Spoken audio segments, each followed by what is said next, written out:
Muy bien.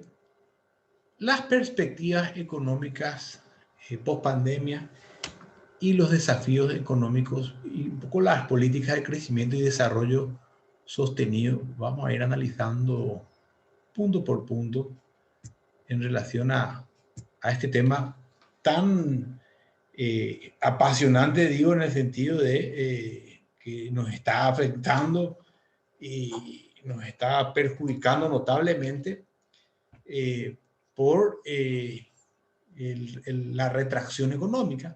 Sin embargo, en materia especulativa hay algunas ventajas que ofrece este tipo de situación. Es decir, vamos a ir analizando un poquito dentro de lo que es el concepto, primeramente, del crecimiento económico y del desarrollo. Una pandemia, una situación de crisis, naturalmente contrae el crecimiento económico. Entonces, este crecimiento que se mide a través del Producto Bruto Interno o Producto Interno Bruto, toda la producción interna que se va generando dentro del país de las empresas nacionales o extranjeras que están radicadas dentro del territorio geográfico. Ahí se mide el crecimiento. ¿Qué se entiende por desarrollo? Es la combinación de crecimiento más equilibrio o estabilidad. Para alcanzar el desarrollo tenemos que crecer y tenemos que tener estabilidad económica. Eso es una pregunta que me encanta hacer, ¿verdad? Y me encanta debatir, porque una economía puede crecer, puede aumentar su Producto Interno Bruto, pero puede seguir siendo inestable. Entonces, no podemos hablar de desarrollo. Y para hablar de estabilidad tenemos que hablar de inflación controlada, empleos garantizados, equilibrio de la balanza de pagos, adecuado nivel de reservas de divisas, o sea, una suerte de variables macroeconómicas estables, ¿verdad?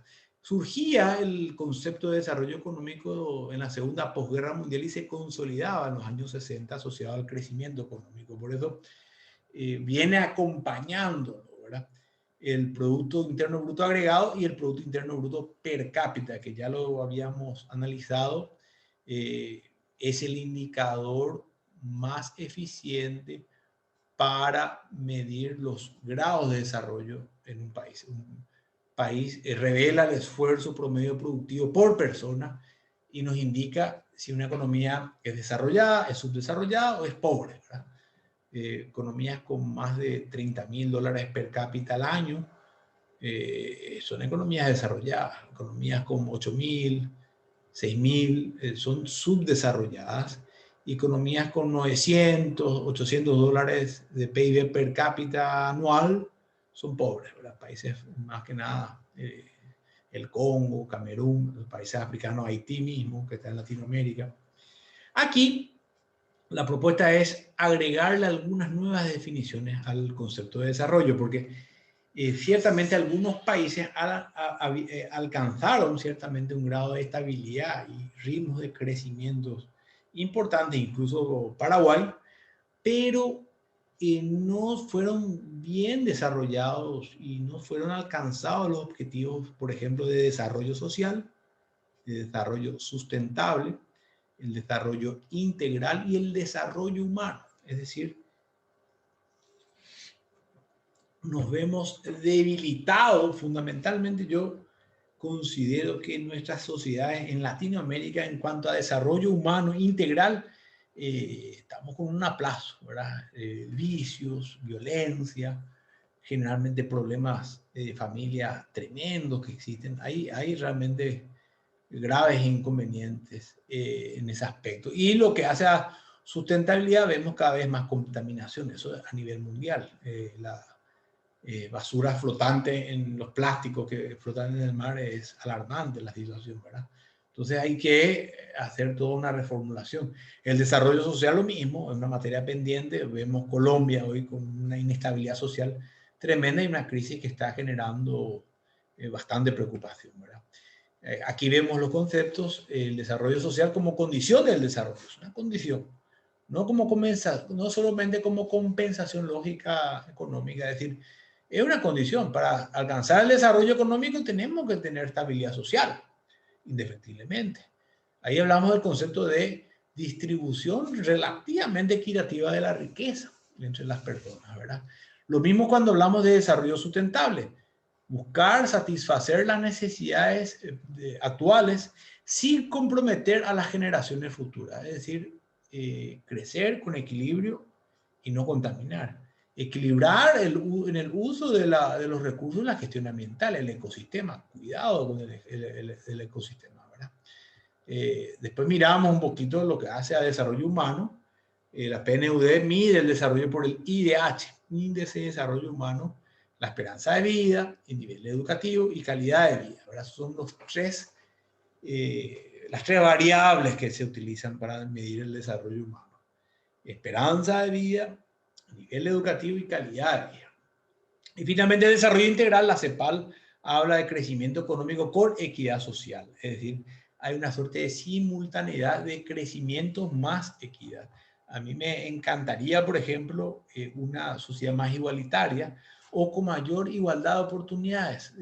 Familias que están viviendo en la extrema pobreza, que los hijos, que los niños puedan acceder a una educación pública de relativa calidad y que tengan cierta esperanza de poder desarrollarse. Eso sería fantástico. Para eso tiene que haber mucha voluntad política, por supuesto, ¿verdad? El concepto de desarrollo integral nos obliga un poquito a hablar de la sustentabilidad y el proceso integral del desarrollo que requiere. Sustentabilidad, como les decía, economía y ambiente, ¿sí? También, y ahí es donde empieza la discusión, porque la cuestión de estabilidad política, la legitimidad en la toma de decisiones es clave. Si el gobierno tiene las mejores intenciones de hacer bien las cosas, pero no tiene legitimidad política, es decir, no fue electo democráticamente, o tiene en contra al Parlamento, entonces va a ser muy difícil que los proyectos puedan sacarse a la luz. Social, cuando hablamos de social, hablamos de inclusión, el concepto de inclusión. De hecho, que evitar todo lo que es marginación, bullying, discriminación. Aquí no tenemos discriminación racial, ciertamente, a Dios gracias, pero sí es importante hablar un poco del concepto de inclusión como tal. Y cultural, una identidad cultural, un patriotismo, recordar a nuestros héroes, etcétera, ¿verdad? El surgimiento de las teorías sobre el desarrollo local, y ahí entro un poquito a primeramente analizar la valoración de las políticas regionales y locales en Europa a los 80, que a partir de ahí se comenzaba a hablar de tres niveles, el micro, el meso y el macro. En el micro hay un quiebre del paradigma fordista, ¿verdad? Que es el creador de la marca Ford, ¿verdad? Antes el concepto de industria era en masa y grandes plantas, donde había una suerte de flexibilización horizontal y en red, una deslocalización y tercerización. Empieza a haber un cambio en el paradigma conceptual. Ya no grandes plantas o grandes fábricas, sino que empezar a hablar sobre conceptos como, por ejemplo, tercerizar el servicio, la maquila, empieza a haber una suerte de flexibilización misma, ¿verdad? Después el nivel meso, donde hay cambios de regulación y la gestión pública, es decir, hay una descentralización, alianzas públicos-privadas y una revalorización de la gestión local. Mirar a las cooperativas, mirar a los pequeños productores, las pymes, ese es el nivel meso, ¿verdad?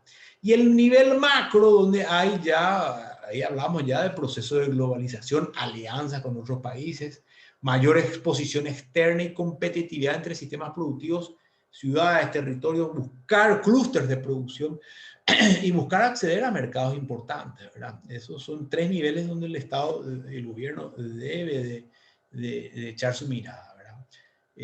Y fundamental, dos tipos de desarrollo tenemos. La economía paraguaya, por ejemplo, puede crecer desde el punto de vista exógeno, desde afuera para adentro. Es decir, si nuestros vecinos crecieron, Brasil le fue muy bien, Argentina le fue muy bien, es muy probable que a nosotros nos vaya muy bien, categórico. Entonces, aquí hablamos de la gran empresa que es por la región, la inversión extranjera, la competitividad entre territorios por atraer inversiones y las grandes multinacionales, por ejemplo, ¿verdad? Que se van instalando en el país, ¿verdad? Nosotros nos vemos o aprovechamos, mejor dicho, el éxito económico de los países desarrollados vecinos y naturalmente quizás no hicimos bien las tareas o los deberes a nivel interno, pero sí crecimos por desarrollo exógeno. Ejemplo, mejora la cotización para el precio de la carne o de la soja, o hay más demanda laboral y mejora las condiciones laborales para los compatriotas que vayan a trabajar afuera en España, entonces las remesas aumentan, entonces eso ingresa al país y bueno, se reinvierte. Son algunos ejemplos, ¿verdad? Ya lo tuvimos naturalmente y hoy con la soja hablamos también de un desarrollo exógeno en ese aspecto. El desarrollo endógeno, sin embargo, habla del desarrollo desde adentro, es decir, hay una revalorización del territorio y de los recursos locales, económicos, humanos, institucionales y culturales, un potencial de desarrollo y las pymes. En ese sentido, no podemos dejar de mencionar aquí que las empresas locales necesitan de la atención y del apoyo logístico en general. Cuando hablamos de logístico, hablamos de recursos financieros y recursos humanos, ¿verdad? Capacitaciones, planes de formación y préstamos blandos, ¿verdad? Como mencionábamos aquí en el material. Es decir, que de adentro que crezcamos para eventualmente colocar nuestras mercaderías en el extranjero. A eso apunta el desarrollo endógeno. Son dos miradas diferentes. Lo ideal sería que en ambos aspectos podamos crecer, pero en definitiva está muy arraigada nuestra cultura de potenciar solamente este desarrollo exógeno y no darle una mirada a nuestro sector privado. La Unión Industrial Paraguaya tiene que ser, por ejemplo, mejor atendida, las industrias paraguayas, luchar decididamente contra el contrabando para que la industria nuestra crezca definitivamente. Serían algunos de los ejemplos que voy mencionando. El desarrollo exógeno tiene algunas ventajas, como el fuerte dinamismo económico inicial, es decir, hay una entrada de capitales fuerte, aporte de inversiones de capital y generación inducida de actividad, hay más empleo en empresas ligadas, hay un alto nivel tecnológico, productivo y comercializador, un buen acceso a mercados financieros, una inversión en marketing, en diseño, hay más capacitaciones y mejora el acceso a la información, es decir, un cambio de paradigma interesante cuando naturalmente ingresa capitales de afuera y también ingresan extranjeros a contribuir con nuestro desarrollo económico. Miramos Santa Rita, miremos Salto del Guairá, ejemplos de ciudades que han crecido gracias a la inversión extranjera, a modo de ejemplo, ¿verdad? Entre las desventajas hay un bajo compromiso local con el territorio, se puede llegar a contaminar, esa es un poco una preocupación, sobre todo en el tema soja, baja consideración de las repercusiones medioambientales, una alta dependencia de los intereses estratégicos de las empresas, menor nivel de creación de empleo por el tipo de tecnología, mayores costos burocráticos y de control y preeminencia solamente de fines económicos. Es decir, la prioridad fundamental son los fines económicos, no hay un compromiso con el país, un compromiso con las personas. Yo diría un ejemplo aquí clave, las cooperativas menonitas vinieron, se instalaron, pero no hay un verdadero compromiso de estas cooperativas con la sociedad. Hay una suerte hasta casi de desconexión, ¿verdad? Entonces, eso debería de ir cambiando, modificándose, ¿verdad? O mismo las constantes disputas que a veces existen entre brasiguayos con los paraguayos ya arraigados allí. Tiene que haber una mejor conexión. Es difícil, ciertamente, porque la cultura es diferente, pero de todas maneras es necesario que finalmente el que va a invertir en el país también no solamente invierta capitales, sino que también pueda realizar algunos cambios socioculturales de importancia en la sociedad, ¿verdad? Que deje algo adicional. En cuanto al desarrollo endógeno, si nosotros crecemos de adentro para afuera, la ventaja principal es la mayor flexibilidad productiva y la adaptabilidad. Es decir, las empresas locales conocen el ambiente. Hay un dinamismo en la creación de empleo porque las empresas locales permanentemente van y van contratando.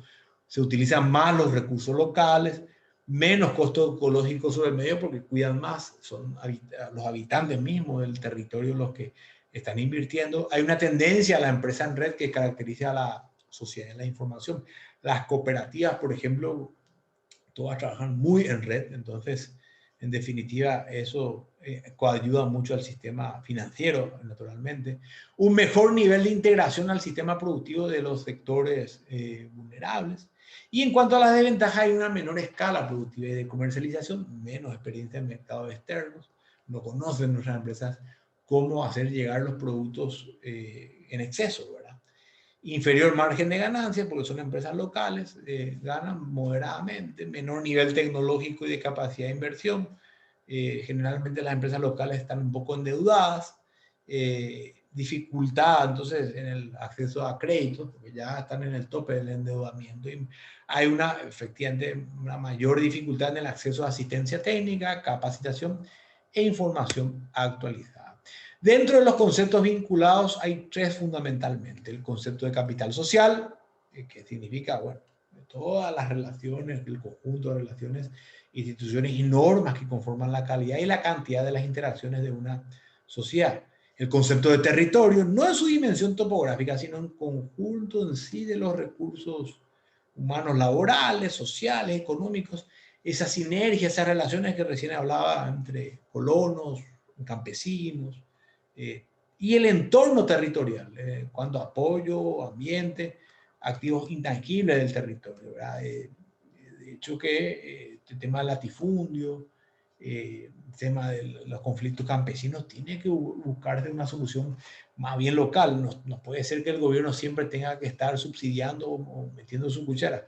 Tiene que haber una solución interna también entre los que habitan allí, ¿verdad? Entonces, y requiere mucho de la voluntad de todas las partes, ¿verdad? Otro concepto vinculado es el de competitividad sistémica. Es decir, las empresas no compiten en el vacío, dependen muchas veces de otros factores, presentes o no en el territorio. ¿De qué dependen? ¿De qué dependen las empresas? Dependen de la disponibilidad de los servicios de apoyo a la producción, dependen de que haya insumos, tecnologías, diseños, dependen de que haya infraestructura básica, del entramado institucional y empresarial local, dependen de la naturaleza y la magnitud de la inversión y desarrollo, y más de. Dependen de la vinculación del sistema educativo y productivo, es decir, las empresas, o sea, perdón, el sector educativo capacita, entrena y forma recursos humanos capaces de colaborar activamente con las empresas. ¿Lo hace o no?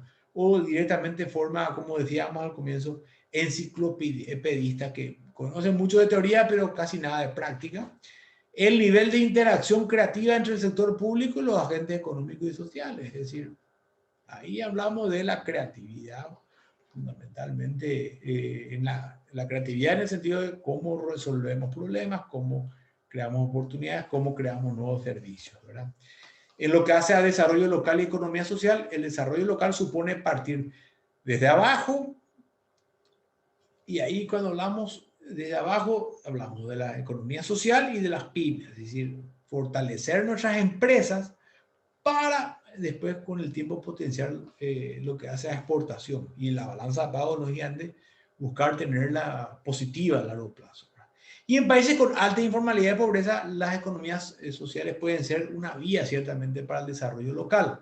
Y cuando hablamos de empresas sociales, o de la economía social, quiero referirme a Paraguay como cooperativas en general, ¿verdad? Que hacen patria un poco en lo que es la solidaridad.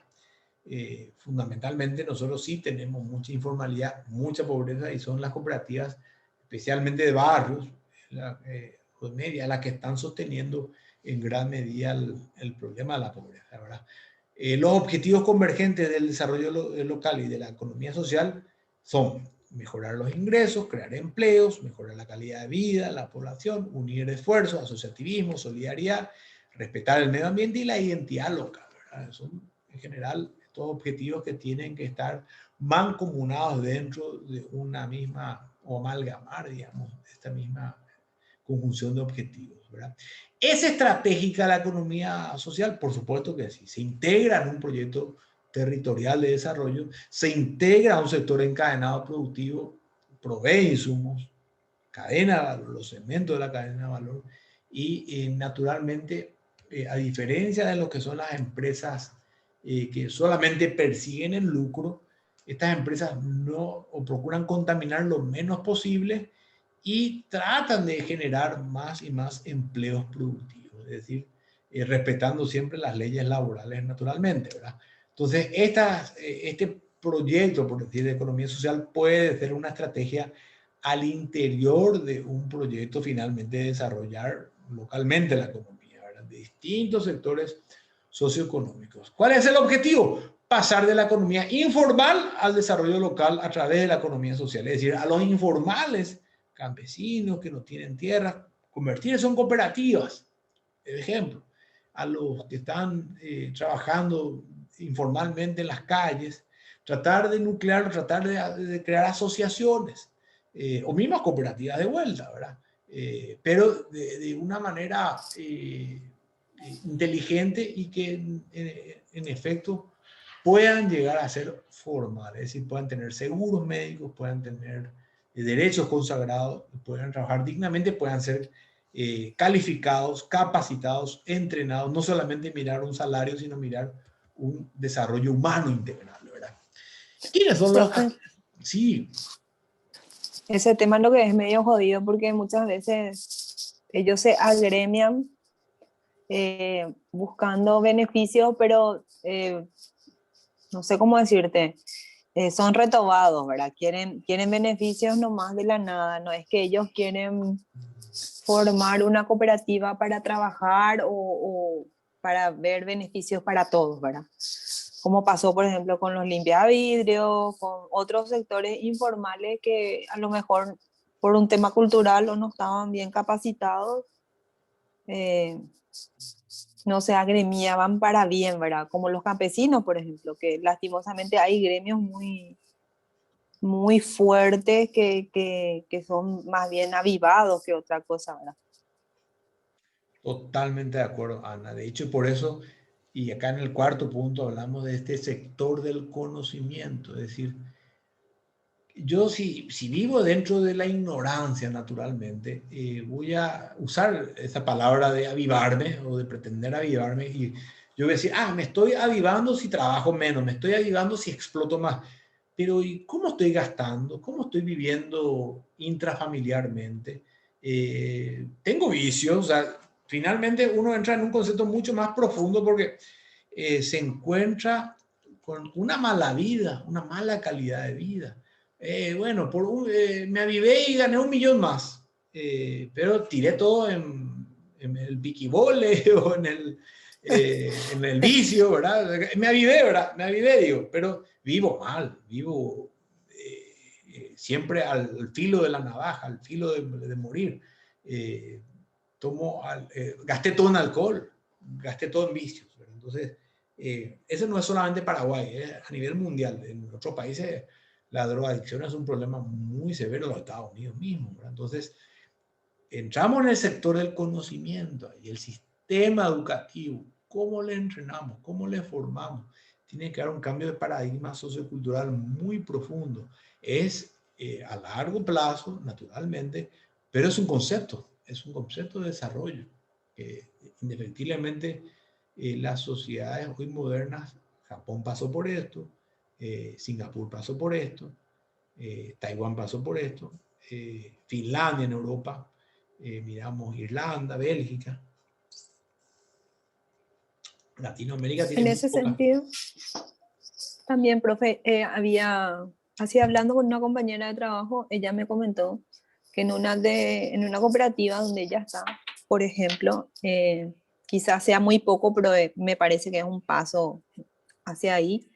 Ella me contó que al asociarse le pedían que haga un curso de, de manejo de finanzas.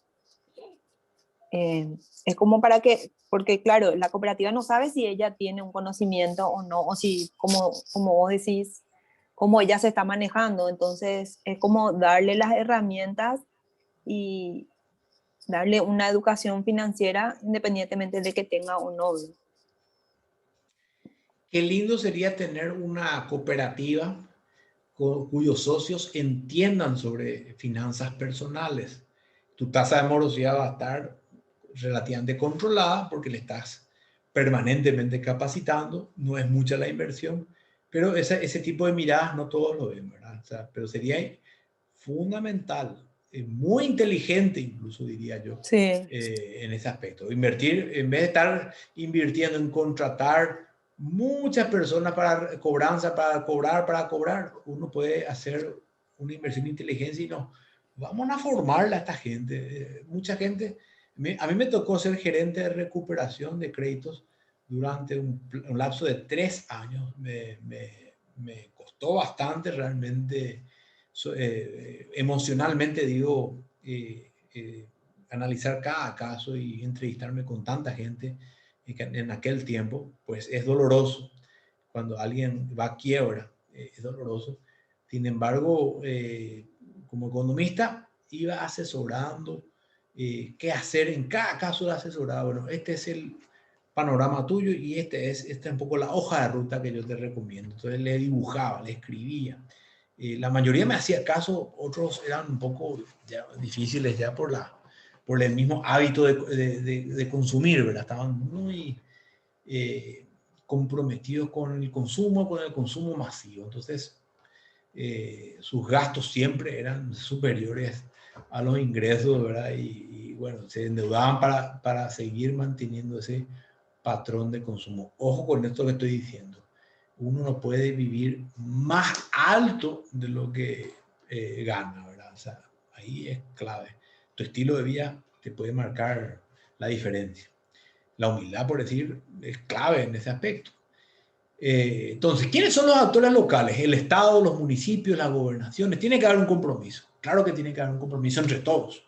En el sector privado, ¿quiénes son los comprometidos? Los que están ligados a la producción, industrias, fábricas, eh, las empresas, cámaras, asociaciones, cooperativas, sector social, grupos sociales, ONG, y en el sector de conocimiento, el sistema educativo y el científico tecnológico. A mí uno de mis sueños realmente, yo estoy trabajando sobre educación financiera, terminé hace poco un artículo que lo estoy publicando en una revista científica y por ahí va a ir mi tema de tesis para la maestría en educación, ¿verdad? De hecho, en la maestría en administración y en el doctorado, después posterior en gestión de empresas, trabajé mucho sobre lo que es el déficit habitacional y la problemática en ese aspecto, ¿verdad? Haciendo propuestas interesantes sobre el acceso a la vivienda. Ahora, eso no se puede lograr si no hay, como dijo Ana, una educación financiera. Entonces hay que instalar la cultura. Lo mismo, hoy tuve una discusión muy importante con gente vinculada a la política sobre salud preventiva. Tampoco tenemos arraigado el concepto de salud preventiva en el tema de hábitos alimenticios, deporte. Hay que hacer un trabajo previo en ese aspecto, ¿verdad? ¿Cuál es el nuevo rol del Estado?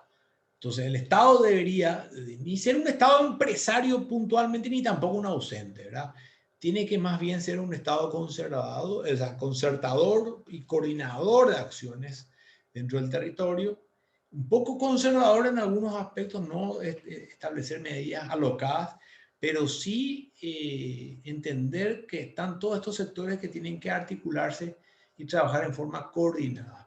Facilitador, creador del entorno y en cuanto a apoyo e innovación local, fundamentalmente buscar que se creen más industrias, fábricas y apuntalarlo y apoyarlo, por supuesto que sí. Y en vistas a un proyecto común, una visión estratégica del territorio mirando las futuras generaciones, ¿verdad? Por eso el consenso es clave y fundamental, que todos tengamos una misma mirada, ¿verdad? Por eso esa articulación de los esfuerzos públicos, privados y sociales es clave y fundamental. ¿Cuál es entonces el requisito para alcanzar eso? Liderazgo, decisión política, participación, transparencia. Tenemos que participar, tenemos que comprometernos, capacidad técnica, información permanente en los procesos, estar actualizados, encadenar las políticas con los proyectos, que los parlamentarios realmente hagan su labor de presentar proyectos de inversión, presentar alternativas para los municipios, trabajar con los gobernadores, tener en cuenta la desigualdad de poder muchas veces entre los actores y la articulación que significa coordinar y mediar todo lo que hace a tensiones y conflictos. O sea, el sentido político, los intereses políticos tienen que estar, si son particulares y realmente muy sectarios, como decimos, y tienen que irse a un lado. Hacer una mirada respecto a la calidad de vida general. Sería buenísimo que andemos en bicicleta, pero fantástico, y que las empresas tengan que adecuarse para que podamos llegar en bicicleta y que podamos ponernos en una ducha, que podamos, y me dirán, pero profesor, eso es muy, muy alocado. Uno hace un trayecto, naturalmente, primeramente se activa el cuerpo, segundo, adquiere un hábito saludable porque va a tener que desayunar menos para ir o sea, y ese concepto de desayunar mucho significa a veces comer mucho panificado y azúcar, ¿verdad? No es que uno desayuna mucho bien, sino que de repente uno lo que tiene que hacer es articular ese proceso, ¿verdad? Pero como los otros países, en Holanda, más que nada son bicicletas las que andan en la calle, uno no ve muchos vehículos, a modo de ejemplo, en Ámsterdam. Finalmente, ¿verdad? Ya para ir cerrando, ¿qué es el desarrollo local? Es el proceso integral de ampliación de oportunidades, ampliar la oportunidad, que todos tengamos posibilidades de mejorar nuestra calidad de vida para los individuos, grupos sociales, comunidades territoriales, organizadas de escala pequeña y mediana, movilización completa de las capacidades, los recursos, buscando ¿qué? Un beneficio común en tres términos: sociales, económicos y políticos. No es que si tenemos mucho dinero solamente vamos a acceder a una mejor calidad de vida. Podemos tener mucho dinero pero vivir muy mal. Tiene que haber una suerte de conocimiento sobre eventualmente estrategias a modo de mejorar la calidad de vida. Una persona de repente puede tener mucho poder, mucho dinero, pero vivir todo el día nervioso por la cuestión política, social, está viendo las noticias, está... entonces, culturalmente quizás no está bien preparado, capacitado para poder afrontar los desafíos. Sin embargo, una persona bien instruida sabe cómo organizar su día a día para no verse, no tener esos, ¿cómo se les dice?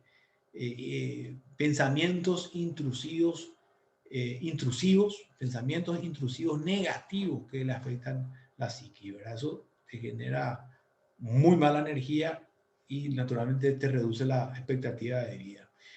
El desarrollo local no tiene que ser ni hacia afuera ni hacia adentro, sino desde dentro, endógeno, con visión regional y global. Miremos los mercados internacionales, pero como gobierno apoyemos esas empresas que presentan proyectos a largo plazo, ¿verdad? Y el desarrollo económico local tiene que constituirse en un proceso de transformación de la economía y la sociedad en un determinado territorio, con el fin entonces de mejorar las condiciones de vida de la población. Estrategias básicas, fundamentalmente, ¿qué es lo primero que tenemos que hacer? Identificar los recursos y las capacidades con las que contamos, recursos humanos, capacidades empresariales, tierra, mirar las empresas, mirar los capitales, o sea, hay que hacer una mirada primeramente a nivel de recursos, y para eso no es que se crea un ministerio, para eso está el Ministerio de Industria y Comercio, tiene que cumplir su labor como corresponde, ¿verdad? Agricultura, ganadería, el antiguo MAC, por ejemplo. Aumentar el valor agregado local y generar sinergias, es decir, alianzas, buscar establecer negocios, ¿verdad? Aquí, lastimosamente, lo que vemos siempre son pactos políticos, de repente alianzas no muy transparentes, pero faltaría generar alianzas empresariales. Esto implica identificar los perfiles, identificar cadenas productivas y lo que decíamos con Ana, capacitemos, asistamos financieramente y busquemos que los emprendimientos se vuelvan realidad, ¿verdad? Entonces, hay que buscar naturalmente una estrategia a seguir, articular los sectores, proyectar desarrollos municipales, los encadenamientos productivos y proyectos integrales que puedan ser beneficiosos para toda la comunidad, no un proyecto solamente aislado que beneficia a un pequeño sector nada más. Buscar articular los recursos locales, regionales e incluso a nivel nacional, ¿verdad?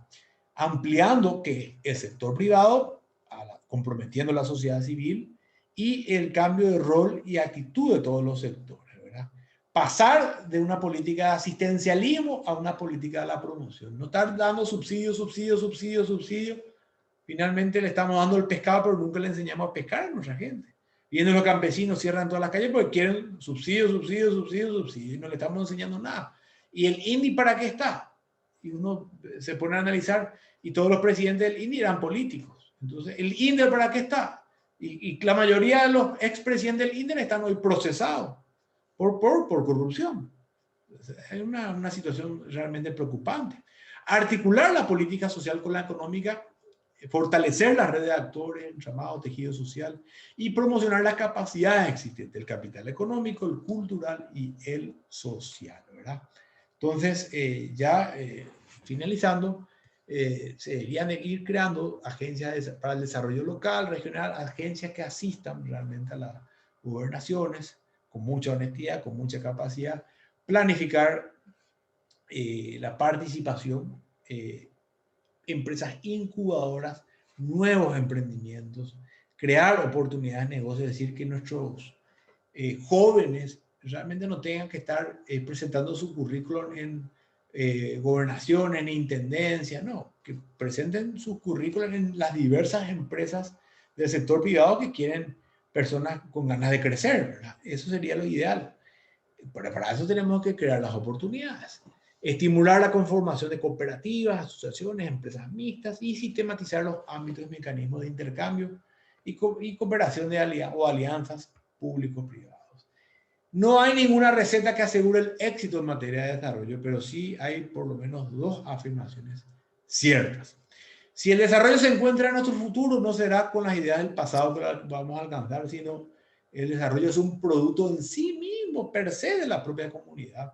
No serán otros, sino los propios miembros de la comunidad los que van a construir. Esto lo decía Sergio Bossier, ¿verdad? Que de hecho, muy interesante y muy oportuno para poder ir hablando realmente sobre este tema tan apasionante que hace al desarrollo global.